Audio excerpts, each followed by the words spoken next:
குடியிருக்கும்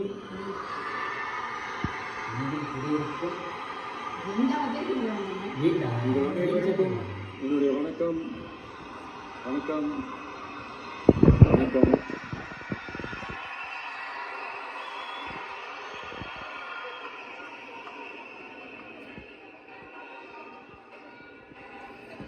என்ன சொல்றது, எப்படி ஆரம்பிக்கிறதுன்னு தெரியல.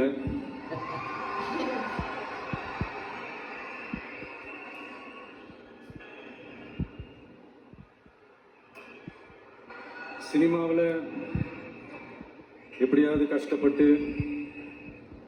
வெற்றி அடையும்னு இருந்த ஒரு சாதாரண அசிஸ்டன்ட் டைரக்டருக்கு பிறந்த ஒரு பிள்ளையா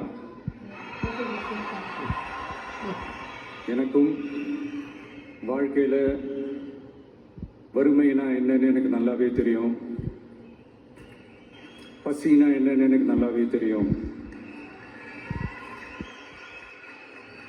நான் ஒன்றும் பெரிய மன்னர் பரம்பரையிலிருந்துலாம் வந்துடல.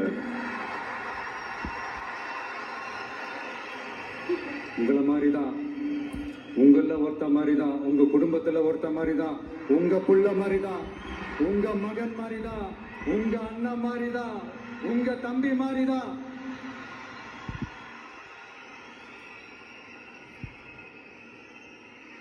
அப்படிதான் நான் உணர்றேன். நீங்களும் என்ன அப்படி நினைச்சதுனாலதான் சினிமாவில் எனக்கு ஒரு மிகப்பெரிய ஒரு இடத்த ஒண்ணு கொடுத்தீங்க. அதையெல்லாம் விட்டுட்டு உங்களுக்காக நன்றி கடன் செலுத்துறதுக்காக அரசியலுக்கு வந்த உங்க விஜய, இந்த விஜய, நீ வா விஜய், நாங்களா இருக்கோம், பாத்துக்கிறோம். விஜய் தம்பி நீ வா, நாங்க இருக்கோம். விஜய் தம்பி நீ வா, நாங்க இருக்கோம். அண்ணா நீ வாடா, நாங்களா இருக்கோம். நண்பா நீ வா நண்பா, நாங்களா இருக்கோம்னு சொல்லி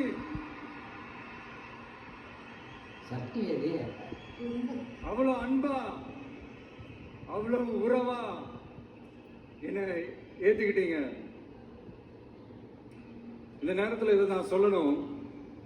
இந்த டிராவல்ல, இந்த ப்ராசஸ்ல எனக்கு எவ்வளவோ கஷ்டங்கள், எனக்கு எவ்வளவோ இந்த அவமானப்படுத்தினதெல்லாம் ஒரு பக்கம் இருந்தாலும், எனக்காக கூட நின்ன உங்களுக்கும் அதே மாதிரி கஷ்டங்கள், அதே மாதிரி அவமானங்கள்